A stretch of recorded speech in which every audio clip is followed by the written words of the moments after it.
Elon Musk did an AMA on Reddit yesterday, and while he didn't provide every missing detail on SpaceX's ambitious BFR program, he was as always engaging and informative in a more general way.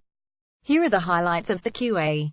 SpaceX plans to put satellites around Mars before any manned mission. Musk's talk at IAC a few weeks ago raised a lot of eyebrows. The rumored BFR, or big fucking rocket, was documented at least in concept, as was a plan for colonizing Mars. But while the rosy-hued predictions of a massive city resupplied by countless rockets was compelling, there's a lot that has to happen first.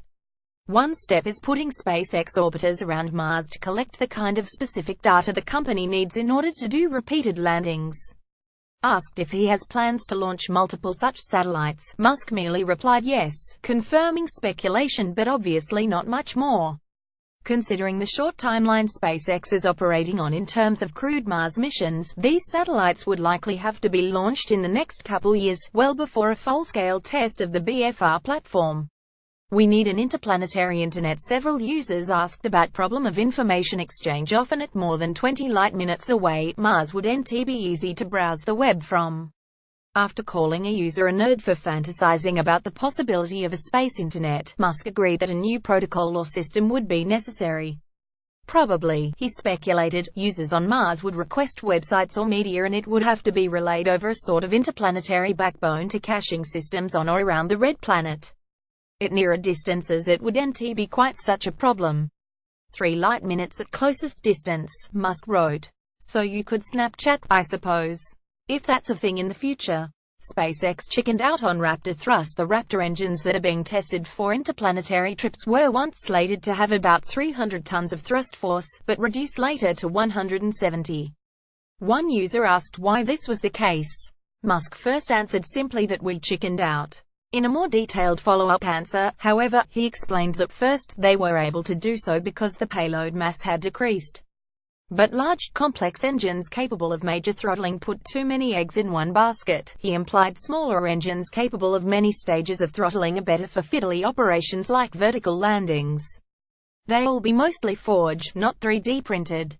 The company is focusing on reliability above all, he wrote in answer to a related question. The flight engine design compared with existing test versions is much lighter and tighter, and is extremely focused on reliability. The objective is to meet or exceed passenger airline levels of safety. If our engine is even close to a jet engine in reliability, has a flak shield to protect against a rapid unscheduled disassembly, and we have more engines than the typical 2 of most airliners, then exceeding airline safety should be possible. Test flights for on-planet travel are planned. Some found Musk's idea of using rockets to go from point to point on Earth rather unrealistic, but hey, why not at least try it? Musk said that full-scale tests will begin in the next couple years, first with rockets staying low a couple hundred kilometers and eventually working their way up to orbital flights.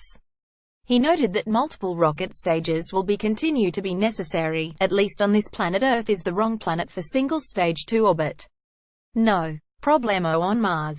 There's a kinda weird space tanker coming in the ISC presentation. Musk showed 2 BFRs refueling by putting their engine ends together and having fuel flow between them. At first, Musk explained, the BFR tankers will just be the same thing as passenger and cargo versions of the craft, but without a payload in the front. But the company is working on dedicated tanker craft with an extremely high full-to-empty mass ratio, by which he means they'll be mostly empty space. Warning, it will look kinda weird, he added. Check out the rest of Musk's answers, including a few I thought a little too technical to include here, over at rspace.